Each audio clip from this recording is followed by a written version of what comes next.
Jayo Gopi Janavala Jaya Girivaradhari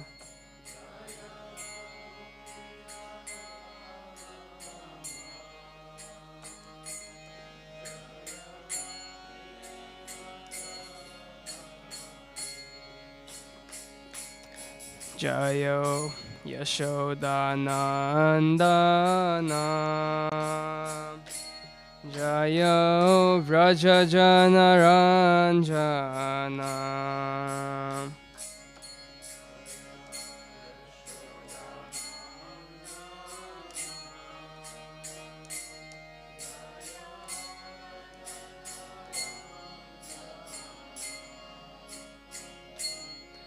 Jayo Yamuna Tiravanachari Jayo Kunja Bihari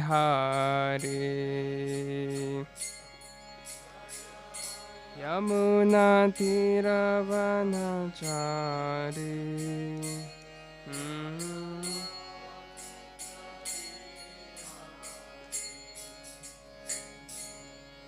Jaya Radha Madhava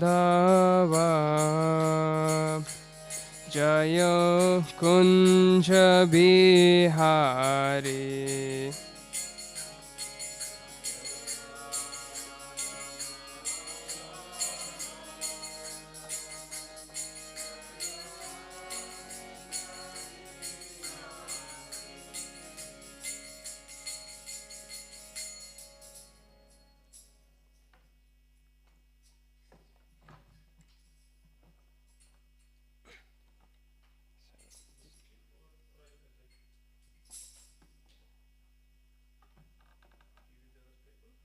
No, it's okay. Okay, so Hare Krishna, dear devotees.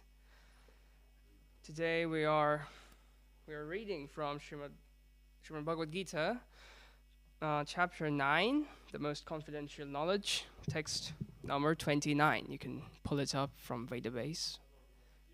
Oh, we have it? That's perfect. Okay.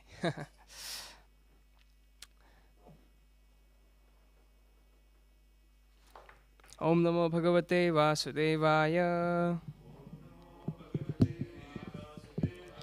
Om Namo Bhagavate Vasudevaya.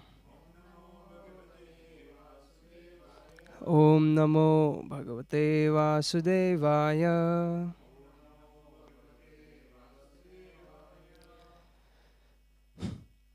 Samoham Sarva Bhuteshu Name Dveshosti Na Priyaha Ye Bhajanti Tu Mam Bhaktya Mai Te Teshu Chapyaham Samoham Sarva Bhuteshu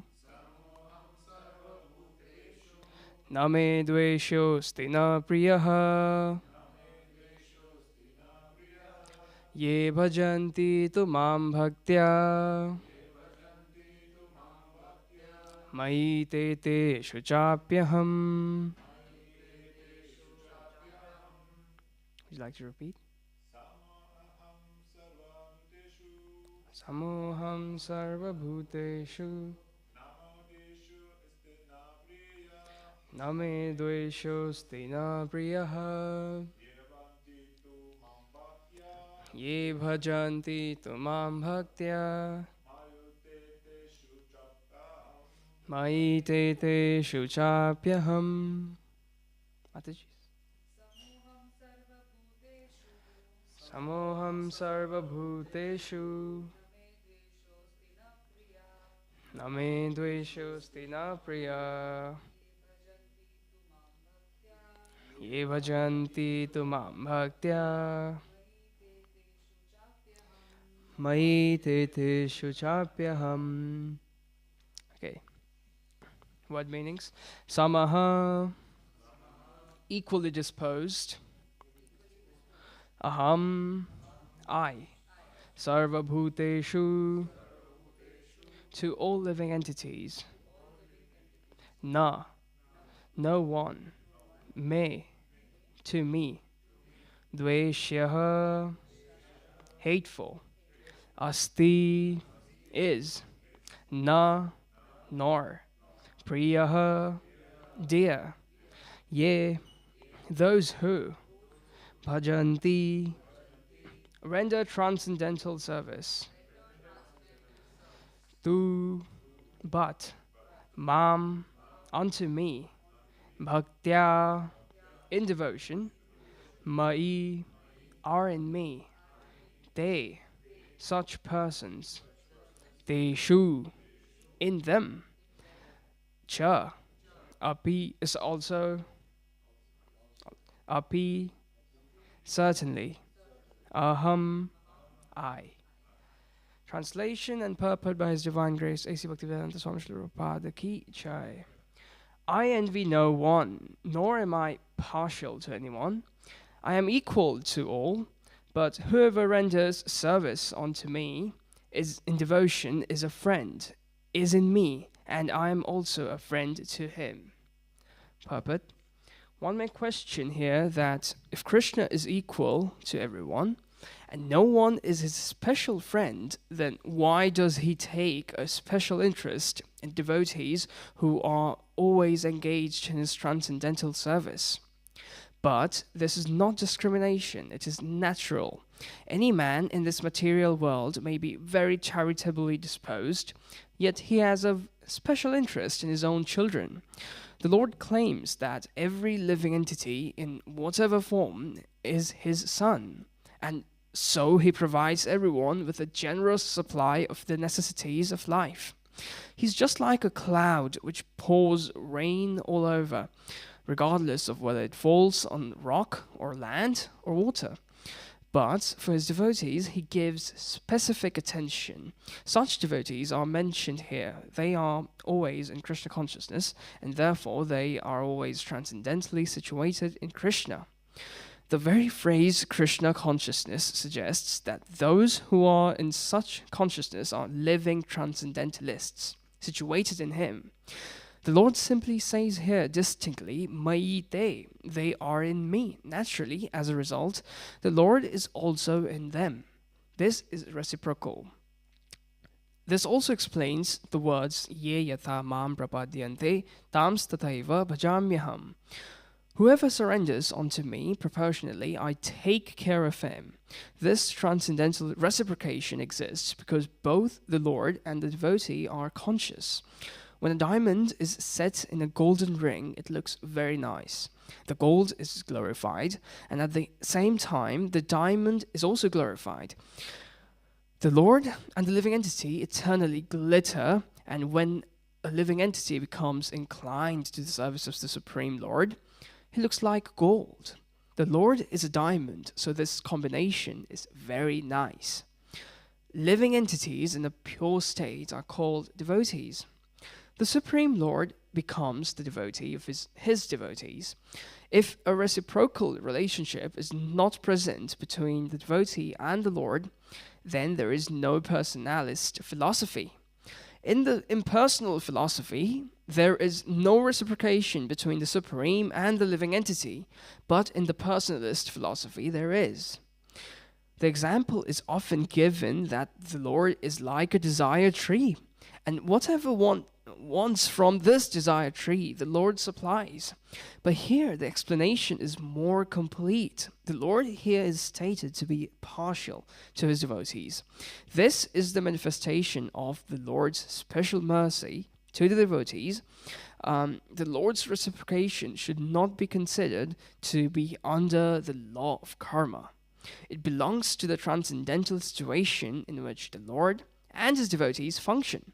Devotional service to the Lord is not an activity of this material world. It is part of the spiritual world where entity like eternity, bliss, and knowledge predominate. Jai. Srila Prabhupada ki Jai. Homa Yajna timirandhasya gyananjana shalakaya chakshurunmilitam yena tasmai Shri Gurave namaha. Vandeham Shri Guru Shri Takpadakamalam Shri Gurun Vaishnavamsya Shri Rupam Sagrajatam Sagarnudam Satvitam Sahuditam Parijana Sahitam Krishna Chaitanya Devam Shri Radha Krishna Padan Sagarnalalita Shri Raghunathan Vitamscha Jai Shri Krishna Chaitanya Prabhu Nityananda Shri Advaita Gadadhara Shivasadi Gaura Bhakta Vrinda Hare Krishna Krishna Krishna Hare Hare Hare Rama Rama Rama Hare Hare. So here we take a look at the problem, and we can start by asking this basic question, which is, if God is supposed to be equal to everyone, why does it look like sometimes it feels like some people get more mercy and more spiritual experiences and more help, in comparison to some other people? So why do people seem very close to Krishna while some people are so far away? And is Krishna partial? Is he like showing partiality? Is like we can sometimes think when we see certain situations around us, and we develop these questions, and like, is Krishna playing a favorite game? Like, this is my favorite, this is not. This is like choosing sides and ignoring other people. And then we get an answer from Krishna himself in this verse. Krishna says, like in 3 parts, Krishna very directly says 3 things if we look closely into this verse. So the first thing Krishna says is Krishna is equal. So the verse starts with samoham sarva bhuteshu. So sama means equal, samana. So Krishna is equal. Krishna practices equality. So Krishna is extremely equal. That's the first thing. And the second thing is Krishna's special reciprocation, which we can understand from the verse, which is on the last line, Mai te te shuchapyaham. Krishna is reciprocal. So that's the second quality. And the third thing that we find out from this verse is that what is the means of our own lives and relationships? Like, what this means. So we learned of 2 things. First is Krishna is extremely equal. And the second thing, Krishna is very reciprocal. That means if we take 1 step, Krishna takes 10 steps towards us. So Krishna is extremely reciprocal and Krishna is equal. So what does these 2 things mean for us in our lives? So that's the theme of this lecture. And so the verse, if we try to dive deep into the meaning of the verse, Krishna says that obviously all living beings are equal, and Krishna says, I envy no one, na me dveshosti na priyaha. Dvesha means envy. Krishna doesn't envy. Krishna has no need to be envy. So Krishna is equal to everyone. Krishna doesn't envy anyone, and he's partial to no one. And so in one line, he says all of these things. And so the key thing here is that Krishna is extremely neutral to opportunity. But when we take that opportunity, he's extremely personal in reciprocating. So he gives us these opportunities in our lives, and if it's up to us, if we take them, and he's extremely reciprocal. Like the acharyas say, if we take 1 step towards Krishna, Krishna takes 10 steps towards us. So that's the thing. We need to endeavor, we need to strive to gain Krishna's attention. And so to learn more about this quality of Krishna being equal, so what can we learn is that we can understand from the Paramatma aspect of the realization of God. So Paramatma means Krishna is situated as a super soul inside everyone's heart. So in a way, that's the first phase of equality, because it's not like he's not residing in someone, he's leaving someone behind. But no, Krishna is there in everything. He's as situated as a Paramatma in everyone's heart, and that's what you understand. And the second thing is that Krishna, this already shows his equality, the way he sees every living entity in this world with an equal peripheral vision. So we can give an analogy of the sun. So for example, the sun is always shining. So in let's say it's a very sunny day, and a person who is vitamin D deficient. So he has been advised to go out into the sun and gain some sunlight into his skin, so he's not deficient anymore. So the sun is shining brightly outside, but the person, what does he do? He just closes the curtains and is inside his house. So what does that say? The sun is right there, but he is making no work. He's not striving to, get that mercy of the sun. So in order to get that mercy, he has to go out. He has to go out and be in the sun. He has to do some work. So that's what Krishna says here.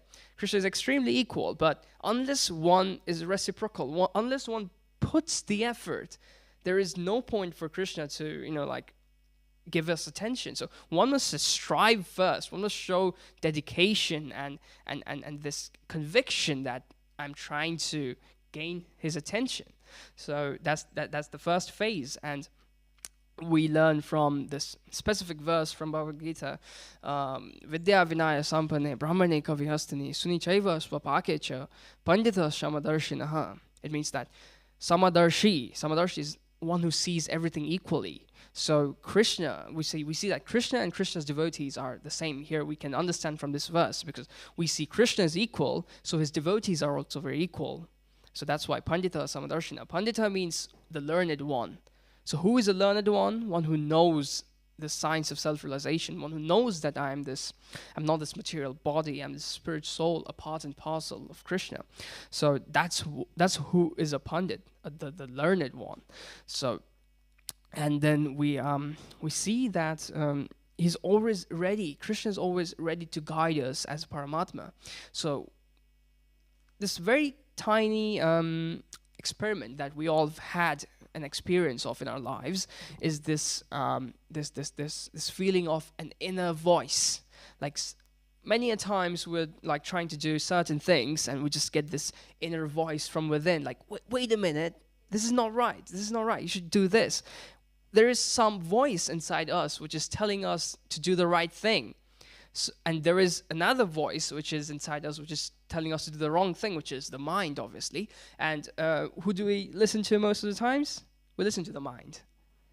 So that's the issue, because Krishna is right there in our hearts. He's telling us all the good things, all the right things, but we always choose with our false ego and false sense of prestige and entangled into this material world. We always choose the mind, but Krishna is always there, trying to guide us, trying to tell us the right things. We just need to listen to him. And just to summarize this section, so when Krishna says, Samoham Sarva Bhuteshu, so Krishna says, I am equal to all living entities. It means everyone has a free will. We are independent. We're independent in this material world. We are independent in our actions. We have got a free will what to do. Like we have a knife in our hand. We can use that knife in service of Krishna. We can cut the vegetables and make a nice preparation and offer to Krishna, or we use the same knife to murder someone. So it's completely upon us. It's like we've been given this chance. Everyone has got this free will, and everyone has an access to Krishna. And so the differences we see come from how each soul responds to that equal opportunity. So the opportunity is equal for everyone.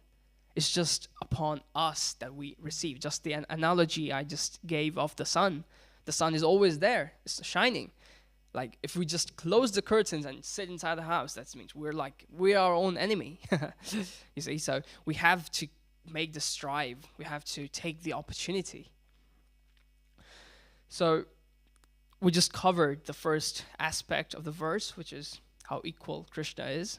So moving on to the next aspect of the verse, which is Krishna gives special reciprocation. So how does that work? So the second half of the verse, Krishna says, those who worship me with devotion are in me, and I am in them. This is a very, very deep sentence. So Krishna says, he reveals another aspect, which is he personally reciprocates with love. So we can bring this shloka from Bhagavad Gita, 4th chapter, where Krishna says, Yeyatha mam prapadyante tam sataiva bhajamyaham. So Krishna says, as all surrender unto me, I reward them. So the more we turn towards him, the more he turns towards us. So here we get a proof of the fact, which is if we take one step towards Krishna, Krishna takes 10 steps towards us. So Krishna is literally saying by himself, is declaring that as all surrender unto me, I reward them accordingly. So it actually depends upon how faithful we are. Shraddha. So Shraddha or faith is very important. This means like if we don't have faith, that means it's hollow, it's fake. One must try to develop some kind of Shraddha, some kind of faith. So if our faith is not strong, that means it's not real. So we should have some faith that Krishna is there, and we should try to surrender unto Krishna, and that's how he reciprocates accordingly. So to the degree of our surrender, to the degree of our devotion, to the degree of our reality, we're not trying to be fake, to that degree Krishna reciprocates, because he understands we're being genuine and we're trying to serve with devotion. So another example we can give is like a radio. See, so like a broadcast is going everywhere. So if there is an antenna, the antenna sends the radio signals everywhere. So it's upon us who is like a radio signal receiver. If we receive that message, only then we can understand the message. So this devotion, this mercy of Krishna is everywhere. It's just we need to strive to take that opportunity. We should be empowered enough to open the curtains and get out of the house to get the vitamin D needed for our body. You see? So Krishna is not like some cold judge who just, mechanically is running karma. He's just checking what all karma this person has, bad or good, and he's like trying to make a list of, okay, you did this, you'll be punished for this. No, he doesn't care about that. He just cares about your devotion. So Krishna is there. It's not Krishna's job, it's not his, main job to see, if you're qualified or not. He just sees that you're trying to do something for him. You're trying to give some attention to Krishna. You're striving. You're taking this opportunity to reach Krishna. So that's what he sees. And one very big pastime from Srimad-Bhagavatam we can understand is the story of Ajamila.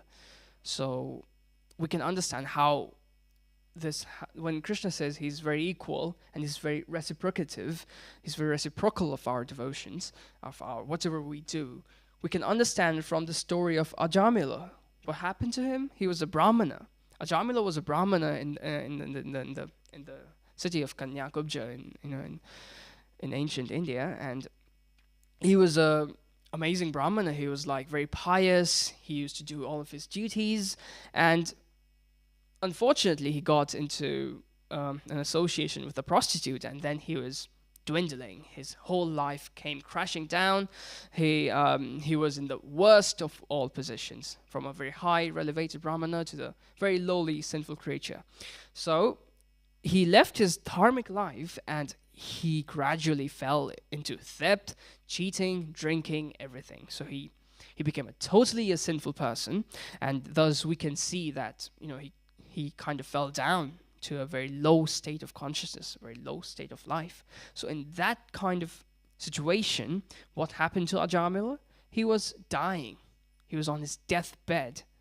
This Brahmana who has sinned his whole life, he fell down. He abandoned his duties of a Brahmana. So now he's on his deathbed. So obviously, after a whole lifetime of pap, of sinful reactions, what happens? The Yamadutas from Naraka, from hell, the Yamadutas, they come to take Ajamila's soul, or Ajamila, from his body to hell, to the hellish planets, because of his sinful reactions his whole life.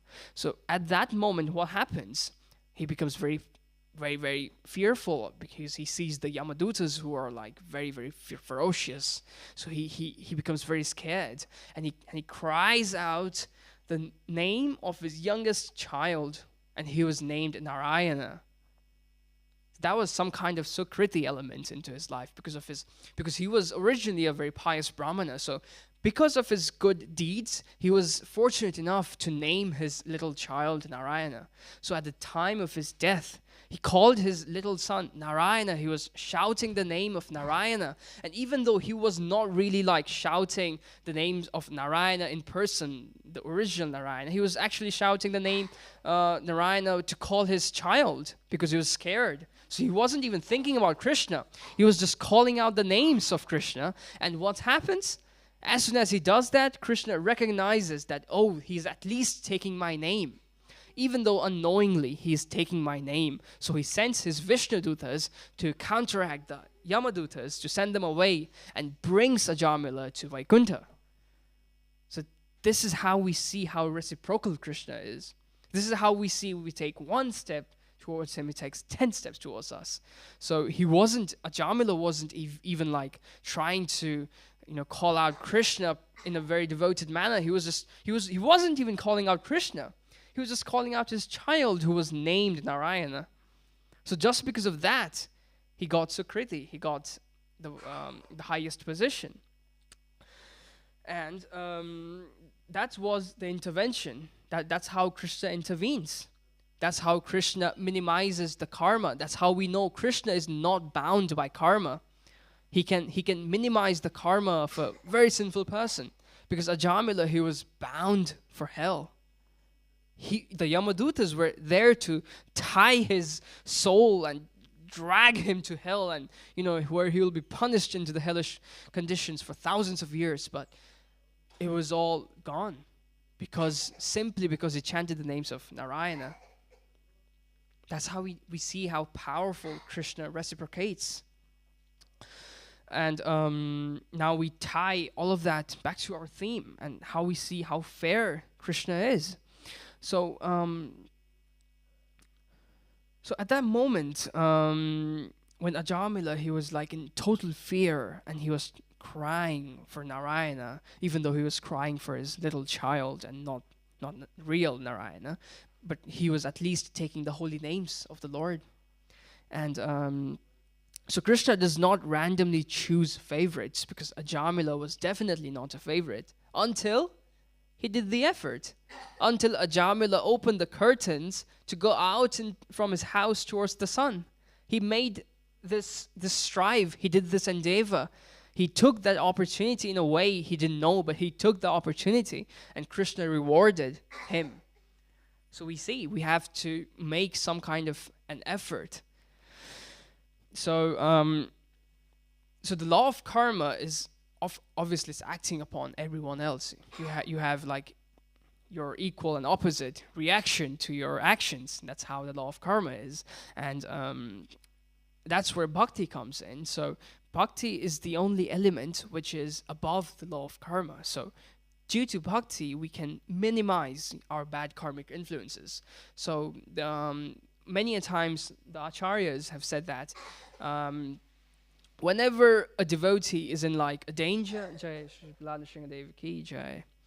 whenever a devotee is in very grave danger or in a very problematic situation, it is to be understood that Krishna is like actively trying to like cut his bad karma as quickly as possible, so that he lives his rest of his life without any difficulties. That's how a devotee's approach to his problems should be. That, Krishna is actually trying to, impart his mercy by, giving these problems well ahead in my life, so that, it minimizes quickly.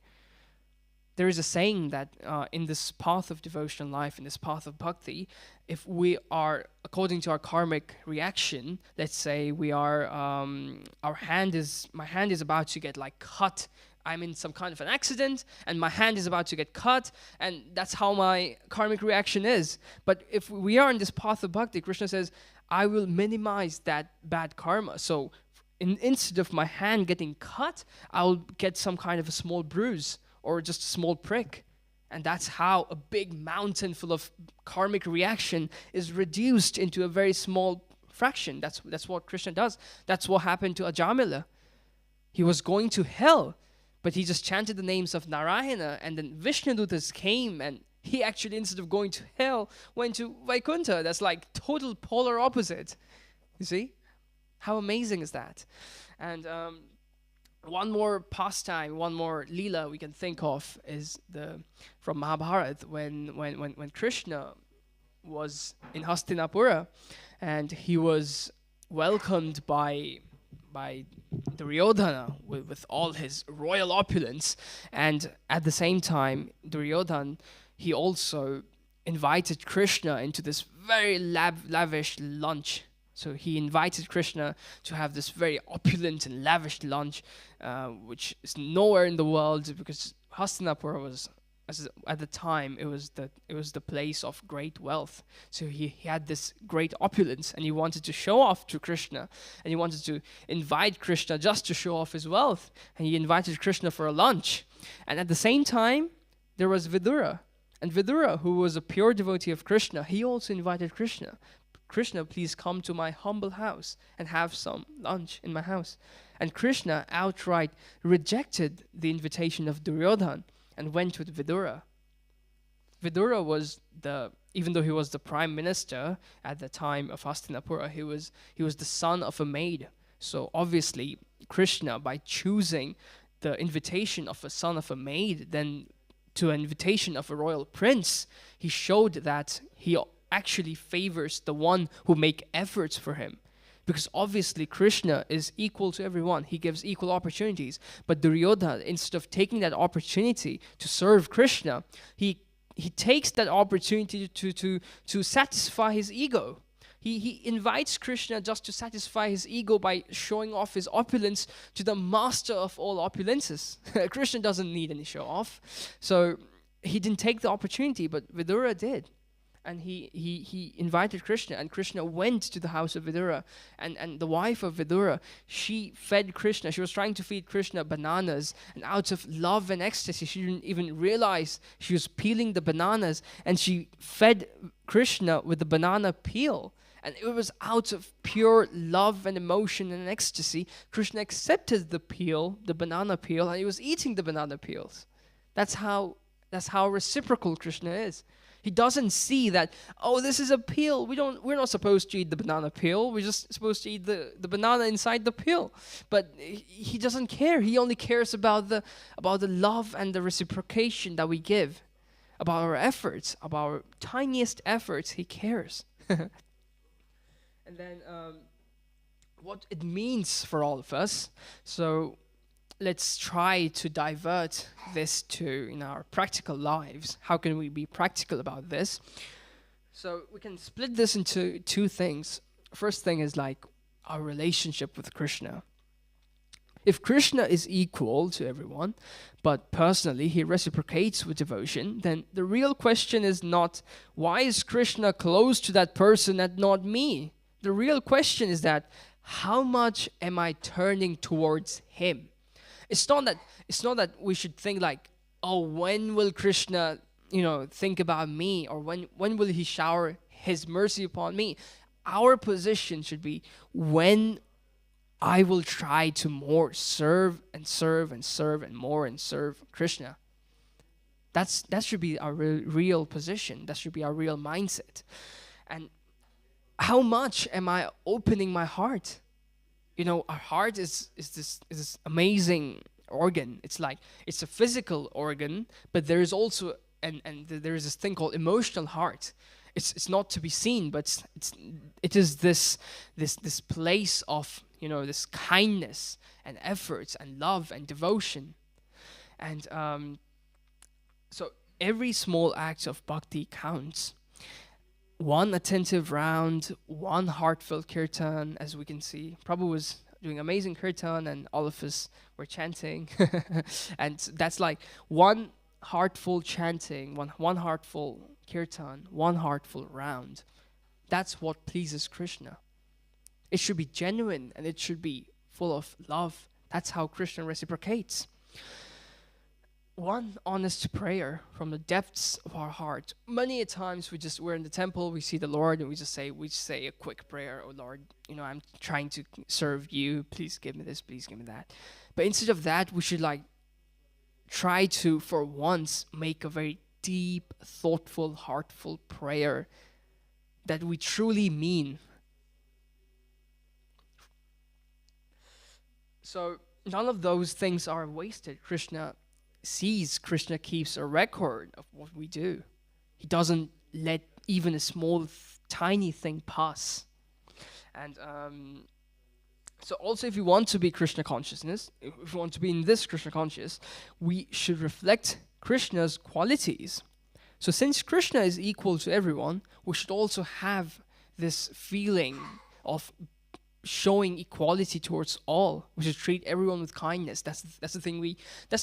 That's how we realize how our morality is tied to our culture, because this is our culture, which is following the footsteps of Bhagavad Gita, the message of Bhagavad Gita. So it literally ties us to our culture, which is to be morally kind to others, samadarshi, and equal in basic respect and kindness to everyone. We wisely invest our deeper energy and intimacy into those relationships that are spiritually healthy and real, that mirrors Krishna's own way of relating. So that's how we see from this verse, Krishna is neutral, but if one takes the opportunity, then he reciprocates.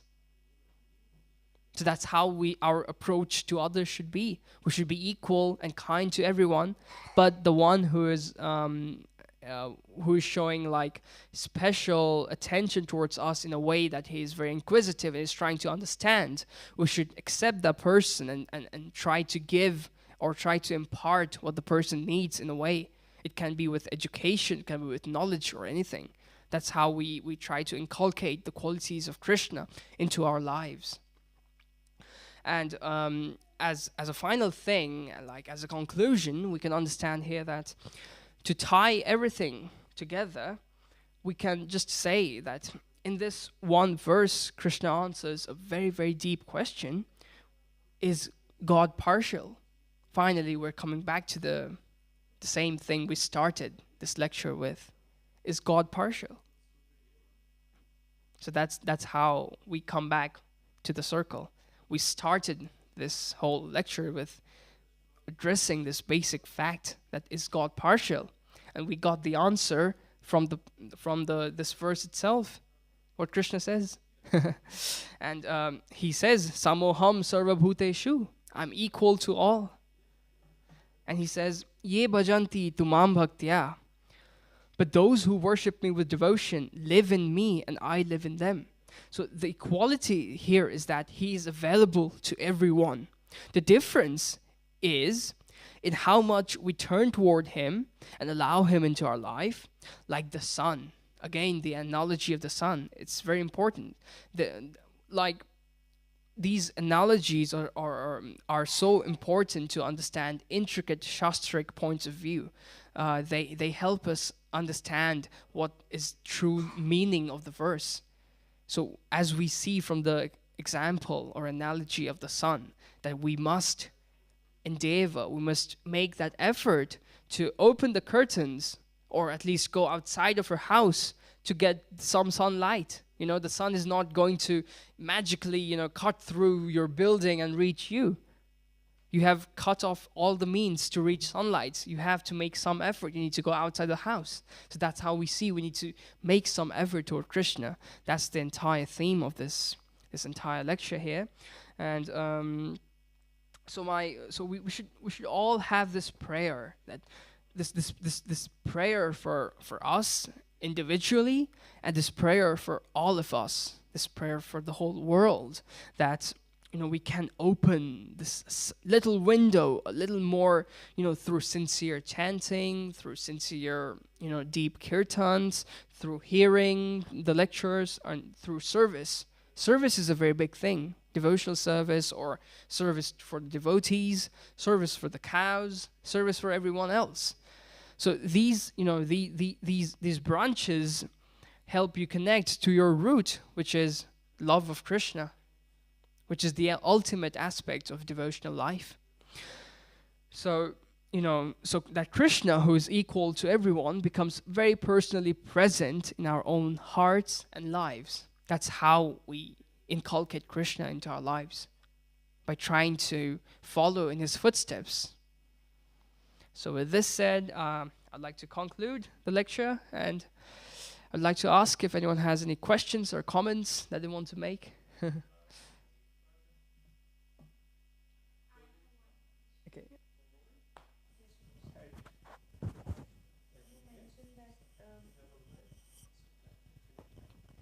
Jai Shri Krishna, you mentioned that we have to use our hearts in these where our Krishna resides, and then comes the mind. So we mainly use our minds for everything. Yes. But when we use our hearts, staying in this Kali Yuga, how does that? That is practically. In practical lives, it doesn't give so much fruitful results. Should we just use our hearts and keep it in our hearts just Krishna, or like the... Okay. So you're trying to say is that like most of the times we use our hearts, we're like trying to be too nice in a way, and people may take advantage of us. We get cheated because everywhere, because we are in Kali Yuga. Yeah. That's how your question is. Okay, it's actually very practical in a way. The main reasoning of trying to listen to your heart aspect here is that Krishna is situated in our heart as a Paramatma. He's there to guide us. He's there to tell us what is right, what is wrong. For example, like killing an animal and eating meat is wrong in a way because you're trying to take the life of an innocent animal. You know that's wrong, yet you have the knife in your hand and you kill the animal. You see, that's where this aspect comes into life.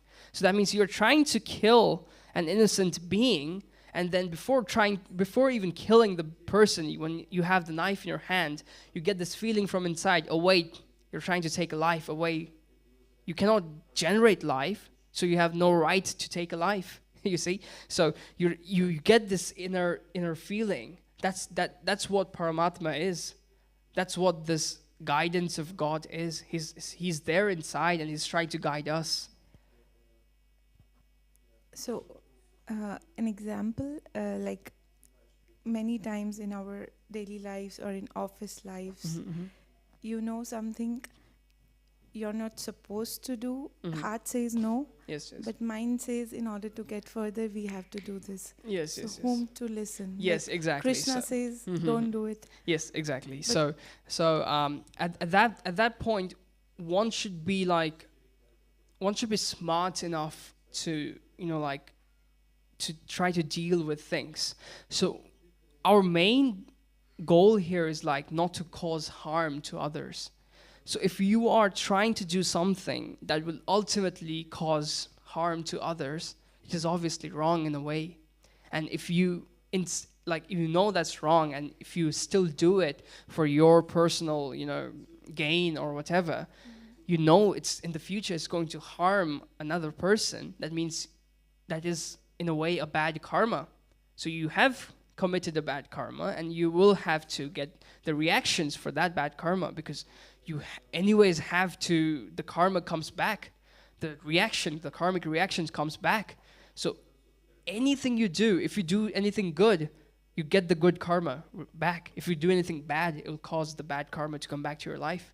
So it's all up to you, you see. That's the thing. Krishna has given us free will. It's our independence. It's just upon us how we use it. So when we know from deep within that what I'm doing is in a way it's wrong and it's going to cause harm to the person that I'm trying to do in the future, that means I will have to bear the bad karma, because if the person is harmed, then he will feel bad. And when he's feeling bad and he's feeling harmed, then the person who is harming the person will have to bear the karma.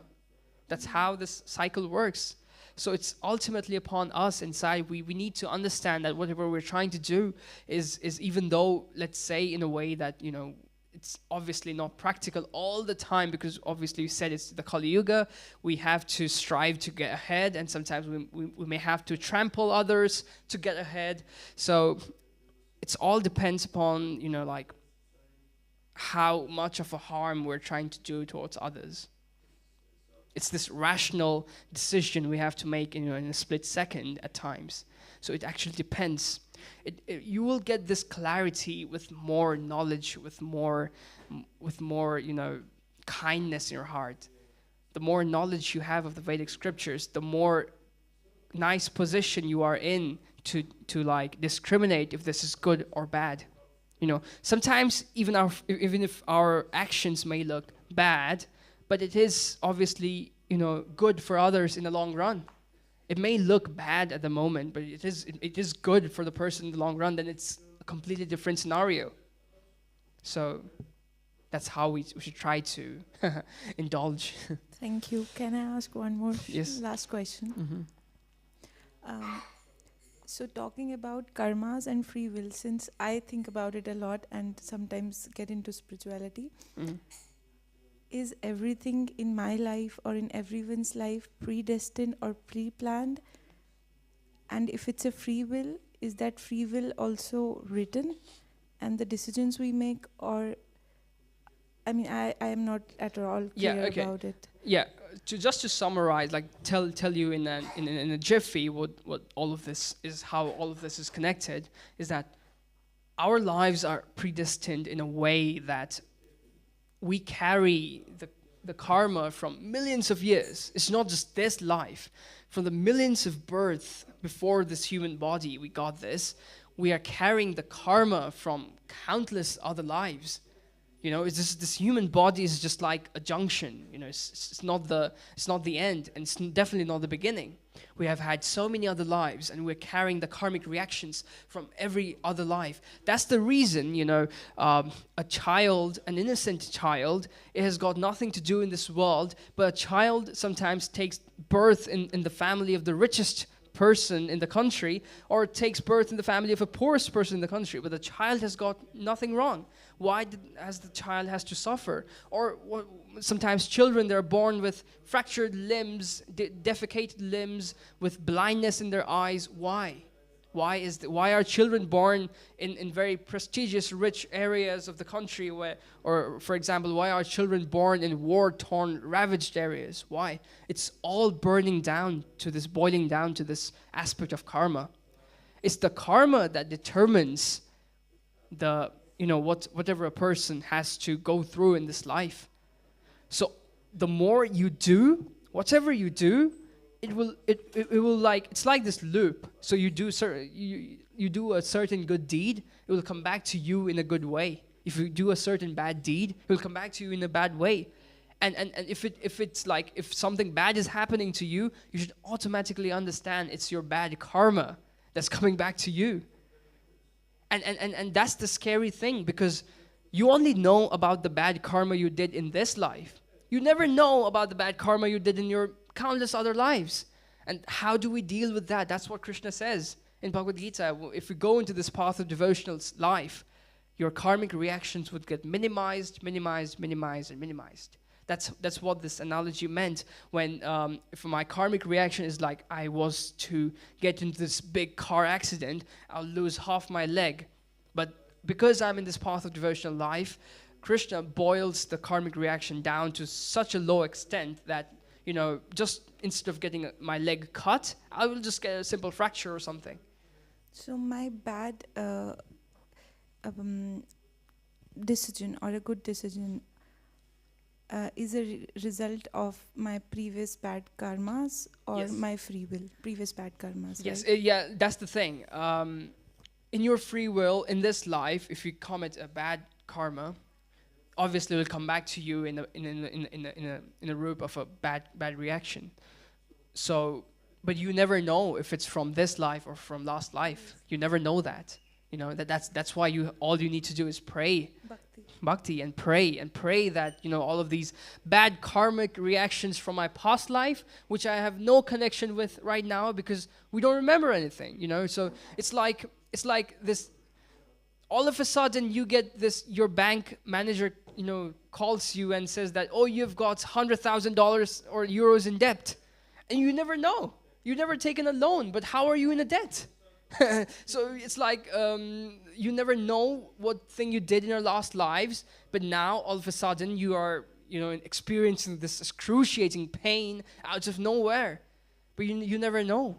That's the scariest part of being in this material world. That's why this material world is not permanent. We need to strive to get out of here. Bhakti. Yes. Bhakti. Yes. Thank you very Hare much for the Krishna. explanation. Hare Krishna. Okay, anyone here who was here? Okay. So, any other questions, comments? Okay, so we conclude here. Hare Krishna, Grantaraj, Srimad-Bhagavad Gita, Ki Jai. Very well.